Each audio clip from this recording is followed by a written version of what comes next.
আর এই যে পূজার শ্বশুর, আমার ভাসুরাই পূজার শ্বশুর। আর এইদিকে পূজার যা কাজে ব্যস্ত। এই যে আমাদের কেক কাটা হচ্ছে এখন। কেক কাটা হচ্ছে। এই যে পূজার যা। আচ্ছা যাবে মামা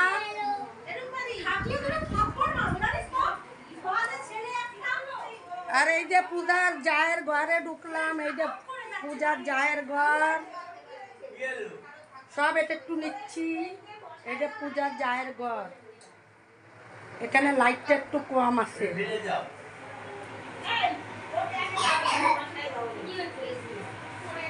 সব আপনাদের সাথে শেয়ার করলাম।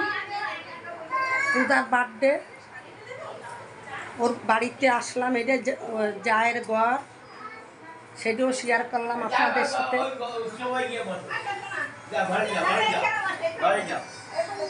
আবার এইখানে